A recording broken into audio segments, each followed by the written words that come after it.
축구 선수에서 선교사가 되었는지 질문을 많이 해요. 그리고 또 어떻게 그 몽골이나 또 중국에 있는 내몽골 지역에서 사역을 하냐고 그렇게 질문을 많이 받아요.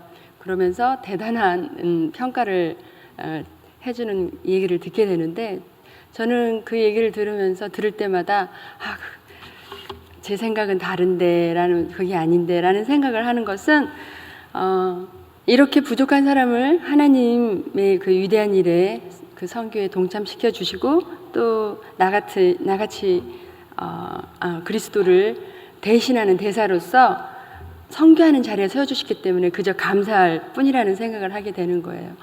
많은 그 대통령께서 장관이나 총리를 뽑아줬을 때 그렇게 영광스럽게 생각하고 감격하게 생각하는 것처럼, 하물며 온 세상에 그 주관자 되신 하나님께서 그분의 중요한 일을 맡기신다면 정말 우리는 얼마나 그것이 영광스러운 일이 되겠는가라는 생각을 하게 되는 거죠.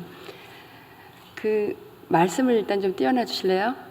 예배소서 1장 4절에 보면 이런 말씀이 있죠.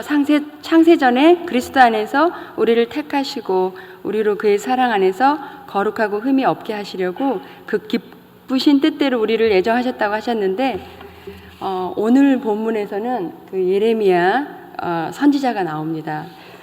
저는 이 말씀을 묵상을 하면서 5절에 보면 이런 말씀이 있죠. 내가 너를 모태에 짓기 전에 너를 알았고 내가 배에서 나오기 전에 너를 성별하였고 너를 여러 나라의 선지자로 세워놓으라 하시기로, 하나님께서는 이미 예레미야를 창세전에 택하시고 선지자로 준비하셨다고 말씀하고 계십니다. 또 6절 7절에 보면은 내가 이르되 슬프도소이다 주 여호와의 보소서 나는 아이라 말할 줄 알지 못하나이다. 여호와께서 이르시되 너는 아이라 말하지 말고 내가 너를 누구에게 보내든지 너는 가며 내가 너를 무엇을 명령하든지 너는 말할지니라. 이렇게 말씀하시는 여호와의 말씀에 예레미야는 이렇게 반응하지요. 저는 아이라 말할 줄 모른다고 그렇게 말을 해요. 근데 정말 이 말씀이 자기가 정말 나이가 어리기 때문에 할 수 없다라고 했을까요? 그것은 뭐 주석에 보니까 한 20세 청년의 예레미야가 청년의 나이였는데, 그만큼 하나님께서 주신 그 사명의 직이 이제 너무 감당하기 어려워서 자신의 부족함을 변명하는 그러한 모습인데요. 그 사명이 너무 커서 감당할 수 없다라는 그 자신의 부족함을 표현하고 있는 건데요. 하나님께서는 그 예레미야의 부족함을 이미 알고도 부르셨기 때문에 변명의 여지가 없는 거죠. 때로는 우리에게 하나님의 일을 하라고 할 때 우리는 못한다고 자꾸 약한 것을 핑계대고, 또 선교사는 특별한 사람이 하는 것이 아니겠느냐고 생각하는 사람들이 많아요. 저 역시 그렇게 생각했어요. 늘 탁구만 했던 사람이 무슨 선교를 할 수 있겠는가. 선교는 특별히 부르심이 있는 사람이 하는 것이 아니겠는가, 그런 생각을 해왔는데요. 제가 예수님을 영접하고 하나님을 만나고 나서, 그리고 선교에 대한 그런 조그만 비전을 가진 계기가 있었어요.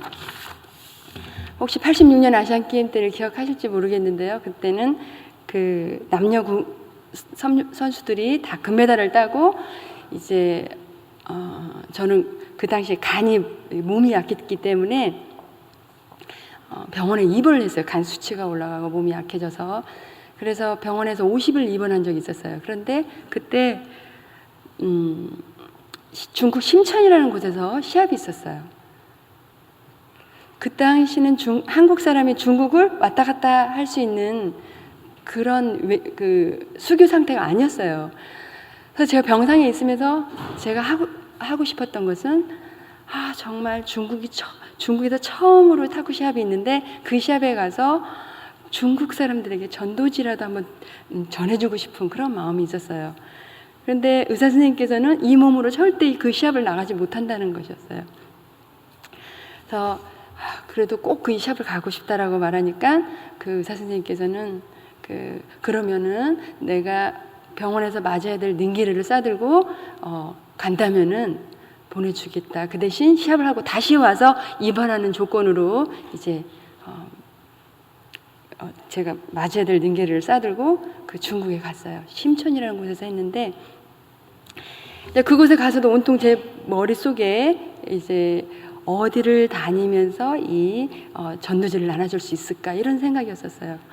그런데 86년도 아시안게임 때 한국 탁구가 남녀 금메달을 따고 나서 그건 굉장히 이제 중국 사람들한테는 큰 충격이었어요. 왜냐하면 중국 사람들은 탁구가 그들의 자존심이고 또 탁구 인구만 해도 탁구를 좋아하는 사람 인구만 해도 4천만 명이 우리 남한의 인구가 넘을 정도로 그렇게 많고 그 나라의 국기 종목이고 그 정도로 이제 중국이 탁구에 대한 열의가 있는 곳인데 40년 아시안게임 때 졌기 때문에요.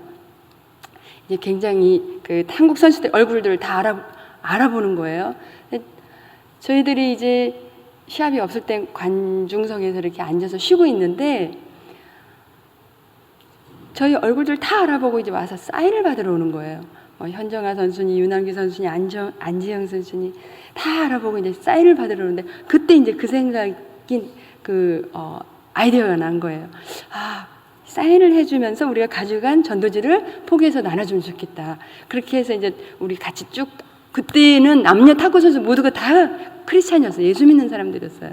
그래서 앉아가지고 사인을 해주면서 그 위에다가 이제 전도지를 나눠줬어요. 근데 이 중국 사람들이 사인은 대충 알겠는데 무슨 책자를 하나씩 주니까 뭔지는 모르겠지만 또 막 친구들을 불러서 일렬로 줄을 서가지고 그걸 받겠다고 그래가지고 사인해주고 그 가져간 전도지를 다 나눠준 적이 있었어요. 제가 그걸 보면서 야, 선교라는 게 다른 게 아니구나. 이렇게도 선교할 수 있는 거구나 라는 생각을 한 적이 있었거든요. 그래서 그때부터 이제 탁구는 국제대회가 많아요. 헝가리를 가나 체코 대회가 있고 그러면 체코에 가면 체코로 된 전도지를 가져가서 이제 시합을 한다든지 이런 식으로 이제 그렇게 한 적이 있었어요. 근데 저희 남편은 이제 어떻게 선교 비전을 갖게 됐냐고 물어보니까 아침에 말씀 큐티를 하는데 말씀 묵상을 하는데 말씀이 자기를 선교를 하지 않으면 안 될 쪽으로 계속 말씀을 주셨다는 거예요. 그래서 이제 그 당시 연합통신, 지금 연합뉴스죠. 거기 그 국제부 기자로 있었는데 6개월 동안 휴직을 하고 여수전도단에 가서 훈련을 받고 이제 돌아올 정도로 그렇게 언제든지 선교를 가겠다라는 그러한 그 준비가 있는 사람이었어요. 그래서 이제 만나서 결혼을 하게 됐고 97년도에는 몽골이라는 곳에 저희가 이제 선교사로 가게 되었어요. 그곳에 잠깐 그저께 저녁에도 이제 영상으로 소개를 드렸지만 몽골 가신 분들도 있죠. 생각하면 넓은 초원에서 말을 타고 그 징기스칸이 세계를 정복한 그 나라가 지금은 북쪽에서 아시아에 있는 북쪽에서는 가장 가난한 나라로 전락한 것은 정말 그들의 종교는 이제 남아 불교인데요. 맏아들들을 다 스님이 되게 했고 그 정도로 이제 그 종교에 대한 하나님보다 남아 불교에 너무 치중을 했다고 이제 보고 있고요. 또 무엇보다도 그 나라에도 하나님께서 복음을 듣게 하시더니 지금은 3%나 되는 예수 믿는 그러한 몽골이 되었어요. 저희는 그곳에 가서 2년 동안 언어 공부를 하고 그리고 아이들이 크면 그 시골 사역을 하지 못할 것 같더라고요. 교육 때문에. 그래서 이제 그곳에서 한 10시간 정도 떨어져 있는 동고비주라는 고비 쪽에 가서 이제 사역을 했어요. 그래서 현지인 4명이 있었는데 4명과 함께 그 교회 개척을 하고 남편이 이제 제자 훈련을 시키고 또 저는 그곳에 이제 초등학교 아이들에게 탁구를 가르쳐 주면서 그렇게 사역해 나갔어요. 참 많은 선교사들이 그 수도 울란바토르만 집중할 수밖에 없는 이유가 있다면 시골의 비자를 참 받기 어려워요. 시골에 들어갈 수 있는 비자를. 그런데 저는 탁구를 가르쳐 준다는 명목으로 이제 비자를 받아서 그곳에 가서 사역을 할 수가 있었어요. 제가 그곳에 가서 사역을 하면서 굉장히 이제 갈등이 일어난 적이 있었어요. 선교사가 현지인에 갔는데 가장 큰 갈등이 뭘까요? 현지인들을 사랑하고 섬기고자 현지에 갔는데 그 현지인들을 사랑할 수 없는 그러한 마음이 가장 괴롭고 큰 갈등이었었어요. 이 문화 충격이라는 게 있어요. 선교 훈련을 받으면서 그러한 훈련도 받았었어요. 가면 4단계가 있을 것이다. 뭐 처음에 허니문과 같은 미로레의 과정이 있고, 그 다음에 또 문화 충격의 과정이 있고, 또 회복의 과정이 있는 다음에 통합의 과정이 있을 거다. 뭐 그때 선교 훈련 다 받은 거지만 그때는 전혀 감이 오지 않았어요. 그런데 선교지에 갔는데 그래도 자기 나라의 정서가 묻어 있고 또 자기의 언어가 있는데 그 나라의 언어를 배워서 또 그 나라의 문화에 적응해서 그들과 함께 어울려 산다는 건 결코 쉬운 일이 아니었었어요. 또 몽골 사람들은 그 공산주의로 오랫동안 이제 살면서 뭐 자기 것 내 것에 대한 이 개념이 없더라고요. 그래서 뭐 저도 고마운지도 모르고 또 약속을 너무 안 지키고 뭐 여러 가지 이제 이유가 있었어요. 이제 오늘 그 뭐 문화 충격에 대한 얘기를 다 할 수는 없겠지만 그러다 보니까 제가 이 사랑해야 될 대상을 갖다가 마음의 문을 활짝 열지 못하고 마음을 콕콕 닫고 이제 있었던 거예요. 사실 그때까지만 해도 제가 잘 몰랐는데 이제 현지인들에 대한 이런 어떤 피해 의식이 저한테 있었어요. 근데 하루는 이제 제가 그 고비라는 그 지역에서 막 찬바람에 겨울에 나오면 너무너무 춥고 막 귀가 떨어져 나갈 정도로 막 추운 날이 있었어요. 그런데 귀가 너무 아프고 막 이가 너무 아픈 것 같고 두통이 막 심한 것 같이 느껴져서 이 치아가 이렇게 너무 아프면 이런 증상이 오나라는 생각이 들었어요. 근데 그 다음날 아침에 일어나서 이렇게 입술을 바르고 이렇게 입술을 비비는데 입술이 엇갈리는 거예요. 그리고 밥을 먹어도 한쪽으로 새고 또 눈을 감아도 한쪽이 안 감기고 뭐 웃어도 한쪽이 전혀 감각이 없는 거예요. 그래서 이제 병원이 이제 수도에 울란바토르에 있었기 때문에 한몽으로 연합하는 연세병원이 있었어요. 그래서 그곳에 이제 10시간 기차를 다시 타고 치과에 먼저 가봤어요. 치아에는 전혀 이상이 없다는 거예요. 그러면서 그 옆에 이제 신경과가 있었는데 마침 한국 의사 선생님이 계셨어요. 그래서 그곳에 이제 갔더니 그 선생님께서 안면마비로 인한 바이러스로 인한 안면 근육 마비라는 거예요. 그러면서 열흘 동안 바이러스를 죽이는 약을 먹고 찬바람을 쐬지 말고 열흘 동안 이렇게 안정을 해보라고 그랬어요. 그래서 약을 먹고 열흘 동안 안정을 하고 한 달이 지나가는데도 풀릴 기미가 보이지 않고 거의 2달이 다 가는데도 풀릴 기미가 보이지 않는 거예요. 그쯤 되니까 걱정이 되더라고요. 평생 이러고 살면 어떡하나 이런 막 걱정이 되는 거예요. 저희 남편이 하도 제가 걱정을 하니까 하루는 저를 위로해 준다고 이런 말을 하더라고요. 여보, 당신의 입술이 평생 그렇게 삐뚤어져 있다 할지라도 나는 오직 당신만을 사랑할 테니까 걱정하지 말라는 거예요. 근데 그 위로가 안 되더라고요. 아침에 말씀을 묵상을 하는데요. 고린도후서 1장 4절에 있는 말씀이었어요. 내가 환난을 받는 것은 너를 위로하사 내가 받은 그 위로로서 다른 사람을 위로하게 하기 위함이다라는 말씀을 이제 묵상하게 됐어요. 내가 아픔을 겪고 있는 것은 다른 사람의 아픔을 알게 하기 위함이다라는 것이었어요.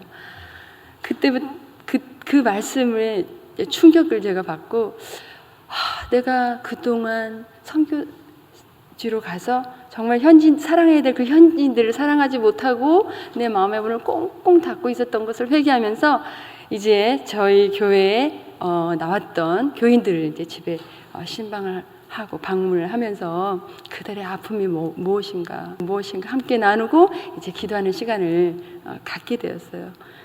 이제 사실 제가 이제 그러한 일들을 하면서 하나님께서 서서히 저의 그 안면도 이제 풀리게 해 주셨어요.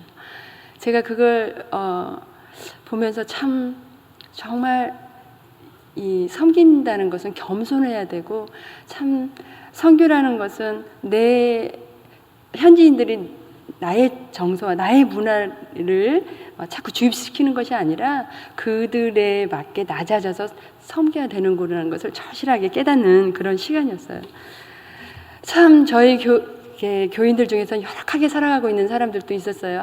한 칸방에서 6명이 물도 없고 전기도 없고 그런 곳에서 사는 사람들이 있었는가 하면은, 또 반면에 아주 부유하게 사는 자매도 있었어요. 근데 몇 날 며칠 이 부유하게 사는 자매가 은행을 다니고 있었던 자매인데 몇 날 며칠 교회에 나오지 않는 거예요. 그래서 너무 궁금해서 그 집을 가보았어요. 남편과 함께 그 집을 이제 방문해 봤어요.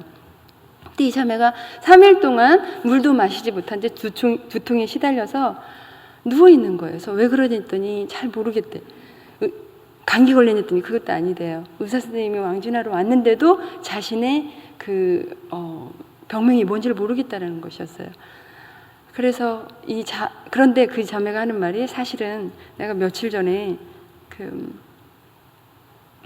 믿지 않는 남편을 따라서 절에 가서 부적을 사왔대요. 근데 우리나라 돈으로 환산해 보니까 한 30만 원이라는 돈에 해당하는 부적을 사왔는데요. 몽골 돈에 30만 원 굉장히 큰 돈이에요. 그 나라 2달, 3달 되는 월급이에요. 근데 저는 어렸을 때 이렇게 조그만한 이렇게 종이로 된 부적을 본 적이 있었지만 몽골 부적은 달랐어요. 무슨 막 두꺼운 겨울옷도 있었고, 또 책자, 두꺼운 책자, 반지 이런 것들이 다 부적이었어요. 그런데 이 자매가 이걸 사가지고 집에다 놓고 갈등을 했대요. 그래도 자기는 하나님을 믿는 사람인데 이 부적이 자기 집에 있어서는 안 될 텐데, 하루는 마음을 먹고 이 부적을 태우려고 이제 마음을 먹었대요. 그런데 갑자기 두려움이 엄습해오고 자기 집에 우환이 찾아올 것 같은 그런 두려움 때문에 이 부적을 태우지 못했다는 거예요. 근데 저희들이 가니까 그 부적을 내놓으면서 이 부적을 태워달라는 것이었어요. 그래서 그러면 우리 이 부적을 가지고 같이 나가서 태우자. 이제 저희 남편과 그 자매를 부축해서 3일 동안 물도 마시지 못하고 두통이 시달렸으니까 힘이 없었어요. 부축해서 그 부적을 가지고 한쪽에 나갔어요. 나가서 이제 불을 지펴놓고 이제 부적을 태우기 시작했어요. 저희 동네가 넓지 않았어요. 저희 교인들이 오며 가며 보다가 무한이에요. 그래서 부적을 태우고 있다 그러니까 갑자기 사라져 버렸어요. 그러더니 잠시 후에 나타났는데 뭐 하는가 하고 봤더니 자기들도 하나님을 믿고 있지만 말을 하지 않았지만 가지고 있었던, 집에 감춰놨던 부적들이 있었던 거예요. 저희들이 부적을 태운다는 얘기에 용기를 얻고 그 부적들을 가지고 와서 같이 태우게 된 거예요. 옷이 타고 부적이 타려니까 얼마나 시간이 오래 걸려요? 둥그렇게 둘러 앉아가지고 그 부적이 다 탈 때까지 막 합심해서 기도하고 찬양하는 그런 시간을 가졌어요. 우리나라의 찬양에 부흥이라는 찬양이 있잖아요. 그 찬양도 이제 몽골말로 이제 번역이 된 찬양인데, 우리들의 우상을 태우실 성령의 불 임하소서, 이 찬양을 하면서 이제 합심 기도를 하고 이제 부적이 꺼졌어요. 그리고 이제 다른 성도들은 집으로 돌아갔어요. 그래서 이 자매를 부축해서 이제 다시 집에 바래다 주었어요. 제가 집에 돌아오는데 은근히 걱정이 되는 게 하나 있었어요. 이 믿지 않는 남편이 자기 나름대로 돈을 투자해서 산 이 부적을 태웠다라고 소식을 들으면 어떤 반응을 보일까라는 것이었어요. 그래서 너무 궁금해서 그 다음날 아침에 이제 그 집에 가보았어요. 갔는데 이 자매가요, 거울에 이렇게 서서 화장을 하고 있어요. 그래서 너 오늘 상태가 어떠냐라고 물어봤어요. 이 자매 하는 말이 자기 3일 동안 시달렸던 두통이 사라지고 지금 몸 상태가 좋아서 일하러 나가려고 준비 중이라는 것이었어요. 제가 그걸 보면서요, 정말 하나님께서는 우리가 가지고 있는 우상을 버릴 때 이렇게 기뻐하시고 놀라운 일을 보여주시는구나. 그렇다면 우리가 가지고 있는 그 우상을 버릴 때 하나님께서 우리에게 얼마나 놀라운 일을 보여주시겠는가. 근데 사실 우리 예수 믿는 사람들이 그 사람들처럼 보이는 어떤 우상이 있나요? 없잖아요. 그런데 제 마음에 보이는 그런 우상이 아니라 보이지 않는 그러한 우상을 버려야 된다는 생각이 드는 거예요. 하나님보다 더 집착하고 있고 하나님보다 더 사랑하고 있고 하나님보다 더 좋아하고 있는 그 무엇, 때로는 그것이 명예가 될 수가 있고 재물이 될 수도 있겠고 또 뭐 때로 사람마다 다 다르겠죠. 자기 자녀가 될 수도 있겠고 정말 우리 삶에 그러한 모든 것을 내려놓고 우리 삶의 최우선순위를 예수 그리스도만을 올려놓고 살게 된다면 이 자매에게 보여주셨던 그 놀라우신 그 하나님 우리 삶 가운데도 매일매일 이렇게 보여주시지 않겠는가. 성령의 은혜로 성령의 역사하심으로 우리 삶의 놀라운 일들을 매일매일 보여주시지 않겠는가라는 생각을 갖게 됐어요.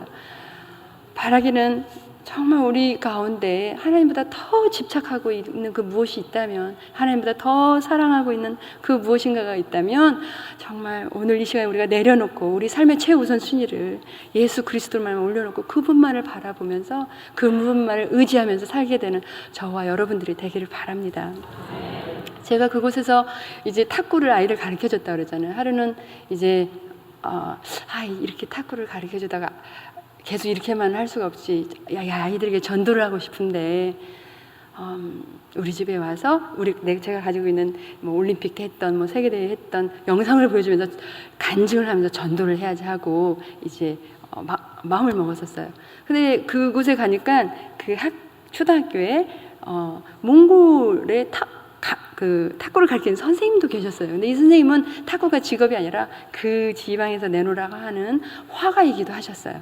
근데 이 선생님이 생기신 이 외모적으로 생기신 얼마나 험상궂게 생기셨는지 제가 한 며칠 동안 말을 못 붙인 적이 있었어요. 너무 무뚝뚝하시고 그래. 근데 아이들을 초대하면서 제가 이 선생님을 초대해야 되나 마나 막 갈등을 하다가 초대를 않기로 마음을 먹었어요. 왜냐하면 혹시 제가 전도를 하는데 이 선생님이 방해가 될지 모른다는 생각을 했었어요. 그런 인간적인 생각을 했었어요. 그래서 이제 아이들을 초대를 우리 집에 했는데요. 아니 제가 초대도 안 했는데 이 선생님이 저희 집에 이제 온 거예요. 이제 몽골 사람들이 그래 물론 거기 전화도 없고 그러니 미리 연락할 수도 없었지만 불쑥불쑥 그렇게 나타날 때가 있는데. 이 선생님은 그렇게 딱 오셨는데 할 수 없이 이제 저희 집에 이제 모셔놓고 이제 그 영상을 틀어놓고 간증을 하면서 이제 전도를 했어요. 그래서 전도를 했는데 다 이제 듣고 끝나고 나서 이제 아이들은 집에 갔어요. 근데 이 선생님이 갈 시간이 됐는데 갈 생각을 안 하시는 거예요. 그런데요, 이 선생님이 이런 말씀을 하시는 거예요. 자기는 오래전에 이 성경을 본 적이 있대요. 몽골어로 된 성경을 본 적이 있었는데 그때는 이제 공산주의 시절이었기 때문에 성경책을 감춰놓고 이렇게 봤던 시절이었던 모양이에요. 한동안 그 성경책을 보지 않았다가 제가 오늘 그 간증과 전도하는 얘기를 듣고 정말 그때 내가 성경책을 본 적이 있는데 내가 하나님을 다시 믿어야 되겠다라는 마음을 먹었대요. 그래서 저희 모임에 이제 수요 예배가 있었고 금요 모임이 있고 주일 예배가 있었는데 수요 모임을 이제 오게 됐. 그때부터 이제 수요 모임을 와서 계속 열심히 이제 신앙생활을 하는 거예요. 그런데 하루는 저희들한테 와서 하는 말이 자기가 성도들 앞에서 간증을 좀 하게 해달라 해서 그걸 해보라고 그랬더니 자기가 그렸던 그림 2개를 가져왔어요. 2개를 가져와서 성도들한테 다 그림 2개를 보여주면서 간증을 하는데요. 하나는 예수 믿기 전에 그렸던 간증이고 하나는 예수 믿고 나서 그랬던 간증이라는 걸 설명을 하면서 내가 예수 믿기 전에 그랬던 그림이 이렇게 어두웠었다. 그런데 예수 믿고 나서 그랬던 그림이 이렇게 밝아졌노라고 2개를 비교하면서 이제 간증을 하는 것이었어요. 그런데 이 선생님이요, 저희는 이제 그 지역을 이제 떠나서 지금은 이제 중국 내몽골이라는 곳에 사역을 하고 있는데요. 이 선생님이 저희가 떠나고 나서 그 교회의 영적 지도자가 되셨어요. 그리고 그때는 이제 동구비주라는 곳에 인구가 5만이었는데 하나밖에 없었던 그 교회에 이제 선교사들이 계속, 지금도 선교사가 그곳에 들어가고 6개, 그 동교이죠, 6개의 교회가 세워지고 부흥을 하고 있는데요. 하나님께서 정말 사람 정말 외모로 판단할 거 아니죠. 하나님께서 이렇게 그러한 일들을 지금도 하고 계시고, 하나님의 일은 지금도 멈추지 않고 계세요. 그래서 저희는 이제 지금은 중국 안의 내몽골에서 이제 사역을 하고 있는데, 그저께 밤에도 이제 설명을 드린 것처럼 그쪽으로 간 이유는 이제 남북한이 분단 국가인 것처럼 몽골도 외몽골이 있고 내몽골이 있는 게 분단 국가예요. 근데 내몽골은 중국 안에 있는 이제 내몽골 자치주고요. 이쪽 외몽골은 독립국가인데 말은 같은데 문자가 달라서 이제 80년 전에 이쪽 독립국가 몽골은 러시아의 문자를 가지고 키릴이라는 문자를 사용하고 있고, 이쪽은 자기의 고유의 수직 문자를 아직도 사용하기 때문에 이 성경을 볼 수가 없는 거예요. 이 외몽골에서 이미 나온 키릴 러시아 문자를. 그래서 성경 번역이 필요해서 이제 저희 남편이 이제 성경 번역을 내몽고 문자로 이제 하고 있어요. 그래서 신약 성경은 이제 다 마쳤고, 구약 성경을 이제 4분의 3 정도 지금 하고 있는 입장이고, 2012년도가 되면은 이제 신구약이 다 끝나서 이제 마무리를 짓게 되는데요. 성경 번역 정말 중요하잖아요.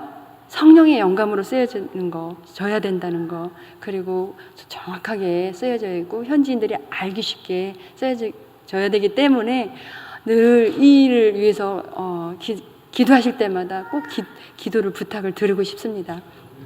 저는 그곳에서 탁구 사역을 하고 있는데, 내몽고 대표 선수들을 이제 가르치고 있는데, 선수들이 한 10살에서 20살까지 이렇게 30여 명의 선수들 층이 있어요. 그런데 이 선수들이 이제 그렇게 학교 소속도 없이 그냥 내몽고 체육국이라는 데 소속해 있으면서 계속 아침부터 저녁까지 이렇게 탁구만 해요. 참, 뭐 한국 운동 선수들도 시합이 있으면 공부하지 못하고 하지만 그래도 시합이 없을 때는 공부하고 그래도 하는데, 여기는 아침부터 저녁까지 탁구만 이제 하는 거예요. 자기 학교에 소속된 것도 없이. 근데 그것을 너무나 이제 안타깝더라고요. 왜냐면 중국 탁구 인구가 너무 많고 선수들도 너무 많은데 그 안에서 국가대표 된다는 건 정말 하늘에서 별 따기예요. 이 세계선수권대회 올림픽에서 금메달 따는 것보다 중국 안에서 1등 하는 것이 더 어려워요. 그 정도로 탁구 잘하는 사람이 너무너무 많고 인구도 많은데, 그 내몽고 한쪽에서 그 선수들이 중국 선수잖아요. 그 안에서 금메달을 딴다는 건 정말 너무 어려운데, 이 학생들이 목표를 가지고 열심히 일하는 사람이 있다면 그것은 그래도 괜찮아요. 그런데 너무나 시간만 때우고 그렇게 열심히 하지 않는 아이들 보면 너무 안타까운 거예요. 저희들이 이제 그 팀에 NGO가 있는데, 그 NGO에서 이제 영어도 가르쳐주는 분이 영국에서 이렇게 오셔서 몽골 가난한 학교, 또 중국의 가난한 학교를 돌아다니면서 시골도 가서 이렇게 영어를 가르쳐주는 영국 분이 계세요. 여자분인데 나이가 60이 넘으신 분이세요. 그래서 제가 이제 그분한테 부탁을 해서 우리 탁구 선수들에게도 영어를 좀 가르쳐 줬으면 좋겠다 해서 일주일에 한두 번씩 이제 영어를 가르치게 되었어요. 그런데요, 이 선생님을 보면서 제가 참 이 시각이 바뀌어진 게 있었어요.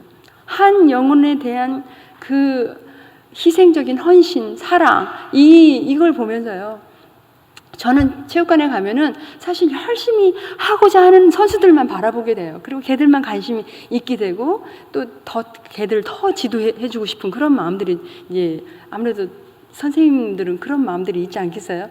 그래서 이제 열심히 안 하고 뭐 시간만 때우는 애들은 참 관심이 없게 되는데, 제가 이 영국 그 선생님을 통해서 이제 제 시각이 바뀌어진 건, 가서 기술적으로만 전수하는 것이 해서는 되는 일이 아니겠구나. 가서 정말 정신적으로도 영적으로 내가 사랑을 가지고 해줘야 되는 거구나라는 이제 생각을 하면서 그들에게도 이제 한 사람씩 관심을 가지면서 탁구를 가르쳐 주게 되었어요. 그런데요, 제가 그러한 사랑의 마음을 가지고 한 영혼에 대한 그 영혼에 대한 마음을 가지고 선수들을 대하니까는요, 선수들이 한 사람씩 변하게 되는 거예요.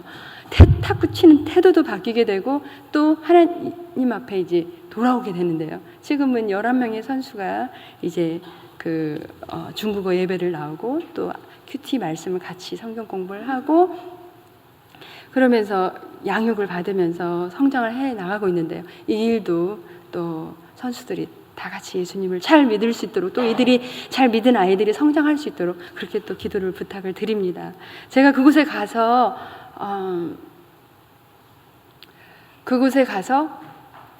한 사역이요. 하나님께서 하게 하신 사역이요. 북한 사역이었어요. 어떻게 내몽고에 가서 북한 사역을 할 수 있겠는가 이제 생각하시겠지만 그 내몽고에는요, 내몽고 체육국이 있어서 이렇게 자매 결연을 맺어가지고요.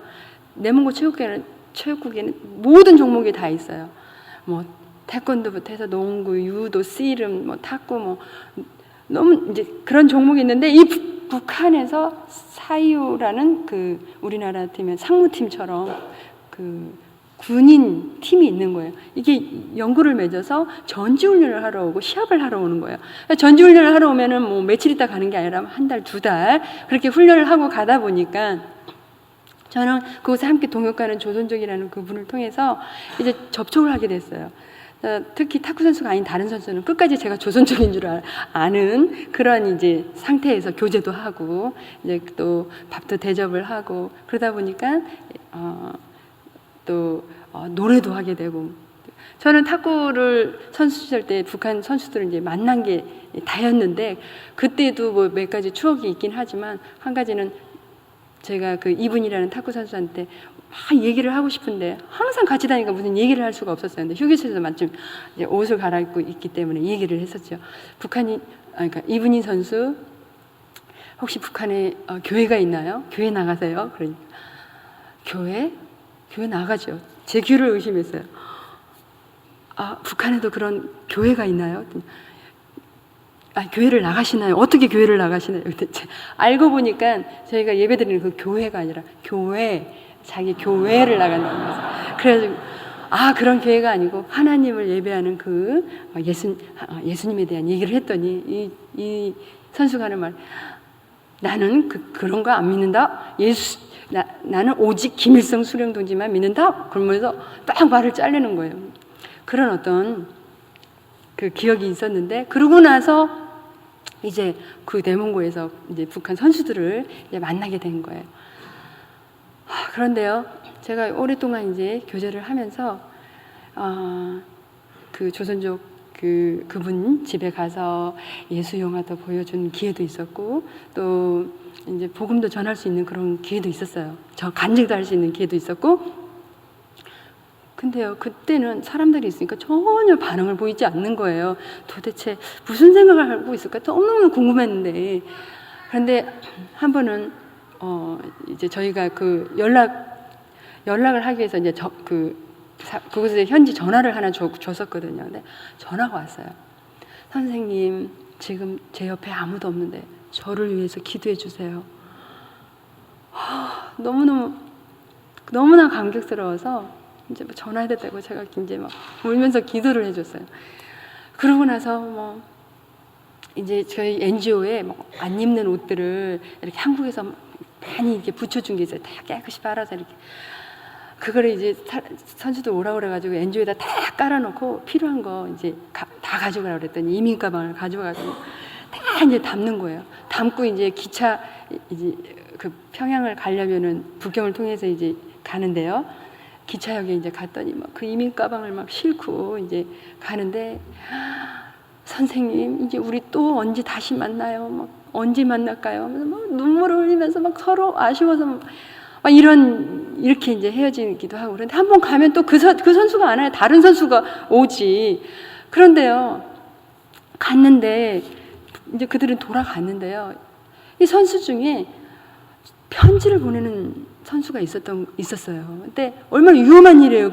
그 일이 이제 너무 서로를 신뢰하는 그러한 이제 선수한테 이 편지를 보내는 거예요. 보내는데 제가 이 편지를 이제 2차례 왔는데 이 편지를 보면서요, 이 속에 그들의 신앙 고백을 봤어요. 제가 뭐 이걸 다 읽어드릴 수는 없지만 이 신앙 고백을 보면서 정말 그렇게 하나님께서 그 마음을 역사하시고 또 움직여 주셨구나라는 생각을 하게 된 것은 이제 이런 내용이 있어서 그의 신앙 고백에 세상에 나 혼자만이 아니라 내 마음속에 항상 나와 함께 있어주고 어렵고 괴로울 때마다 아버지가 되어주시고 친구가 되어주시는 그 믿음, 은혜, 사랑이 있기에 난 외롭지 않고 힘들지 않을 것입니다. 2 손 잡고 마음속으로 기도하면서 열심히 살겠습니다. 지금도 선생님들에게 인사조차 변변히 올리지 못하고 떠나온 죄스러운 마음이 항상 걸리는군요 하고 이렇게 선생님 정말 고맙습니다. 이러한 이제 이 내용을 보냈는데 내용은 사실 그래요. 아버지가 혼수 상태에서 약이 없어서 이제 약이 필요한데 이런 것들, 또 거기에 상황이 자기가 얼마나 억울함을 당해서 지금 힘든지 이제 이런 내용들이면서 한 그 편지 내용을 이제 보게 된 거예요.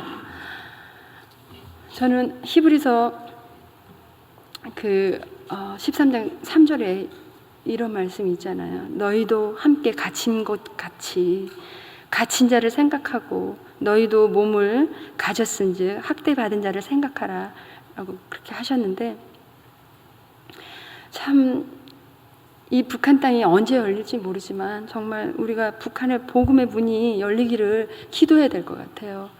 우리가 북한을 위해서 이 갇힌 것 같이 갇힌 자를 생각하고 너희 몸을 가졌은즉 학대받은 자를 생각하라고 하신 것처럼 이 북한을 위해서 기도해 주시기 바랍니다. 제가 선수 시절 때 참 각종 훈장도 받아보고 훈장이 기린장부터 이제 청룡장까지 있는데요. 기린, 또 백마, 거상, 또 청룡 이런 훈장을 다 받아가면서 여러 나라를 다녀보고 또 좋은 대접도 받아봤지만요, 한 영혼에게 복음을 전해서 그 영혼이 변화되게 되고 그 사람의 인생의 가치관이 바뀌게 되어서 그 주님 안에서 풍성한 삶을 보는 것만큼 우리 삶에 또 보람있고 이렇게 기쁜 일이 어디 있겠는가라는 생각을 해보게 됩니다. 바라기는 이 시대에도 하나님께서 우리를 부르시고 계시고 추수할 일꾼을 찾고 계시는데, 우리가 어디에 있든지 또 무엇을 하든지 국내 선교가 되었든지 해외 선교가 되었든지 보내는 선교사가 되었든지 가는 선교사가 되었든지 자기가 가지고 있는 그 재능과 시간과 물질을 나누어서 하나님 나라의 그 확장에 쓰임받는 저와 여러분들이 되기를 간절히 바랍니다. 저는 제가 선교를 하면서 참 깨달은 게 있다면 하나님의 마음이었어요. 하나님의 영혼을 사랑하는 그 마음이었는데, 참 이 찬양을 같이 이렇게 부르고 싶은데 준비가 됐는지 모르겠어요. 아버지의 마음이라는 찬양인데, 우리가 아버지의 마음만 가지고 있다면, 한 영혼을 향한 그 아버지의 마음만 가지고 있다면 정말 어디에 가든지 선교를 할 수 있을 거라는 생각을 해요. 어제 우리 유동 목사님 부르심이 있을 때 이제 하신다고 했는데, 그것은 더 구체적인 것이고, 그 아버지의 마음이 있는 곳에 나의 마음이 있다면 어디에 가든지 우리가 선교를 할 수 있는 그러한 마음이 또 그 마음이 준비된 마음이라고 생각합니다. 그래서 이 찬양을 같이 하시면서 가사를 기억하시면서 아버지의 마음을 가지고 우리가 또 선교에 함께 동참하신 저와 여러분들이 되길 바랍니다.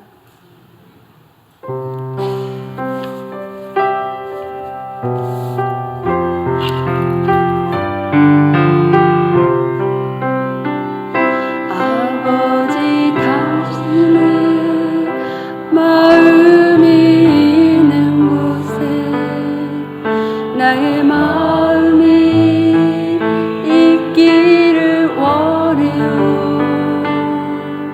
아버지, 당신의 눈물이 고인 곳에 나의 눈물이 고이길 원해요. 아버지, 당신이 바라보는 영혼에게 나의 두 눈이 향하길 원해요. 아버지, 당신이 울고 있는 어두운 땅에 나의 두 눈이 향하길 원해요.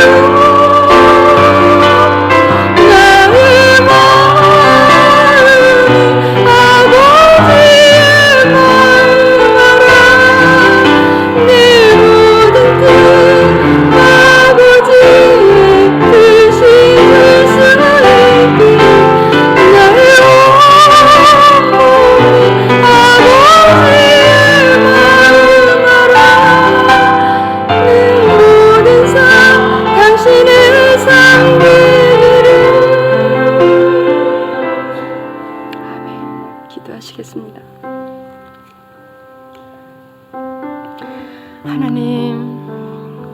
하나님 아버지, 참 우리는 영원히 죽을 수밖에 없는 우리를 하나님께서는 구원해 주시고 영생의 선물을 값없이 주셨는데, 하나님 아버지, 우리는 주님께 무엇을 드리고 있는지 모르겠습니다. 하나님 아버지, 우리에게 주신 재능이 있고 주신 달란트가 있고 하나님 또 우리에게 주신 재물과 시간이 있는데, 하나님 그것들을 가난한 영혼에게 아름다운 소식을 전하는 일에 우리가 참 쓰임받았으면 참 좋겠습니다.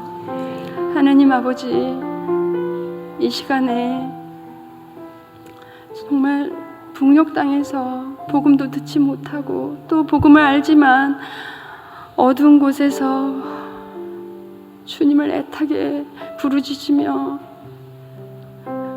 돕기를 간구하고 있는 형제 자매들이 있습니다. 하나님 아버지, 그들을 불쌍히 여겨주시고 속히 북한의 복음의 문이 열릴 수 있는 날이 올 수 있도록 하나님 도와주시길 원합니다. 하나님, 우리 삶의 최우선 순위를 예수님만 올려놓고 우리가 집착하고 있고 우리가 하나님보다 더 사랑하는 걸 내려놓고 오직 주님만 바라보며 주님만을 의지하며 하나님 살길 원합니다. 하나님, 너희는 먼저 그 나라 그 의를 구할 때 그 모든 것을 더해 주시겠다고 말씀하셨는데, 하나님, 우리가 세상에 근심하고 걱정하는 일들을 다 내려놓고 주님의 약속을 붙들길 원합니다. 하나님 아버지, 우리 마음 가운데 아버지의 마음을 주셔서 한 영혼을 사랑하는 그 아버지의 마음을 주셔서 우리가 어디 있든지 선교하는 일에 아버지의 말씀에 순종하는 일에 우리가 함께 할 수 있도록 우리에게 힘 주시고 능력 주시옵소서. 모든 말씀을 예수님의 이름으로 기도했습니다. 아멘.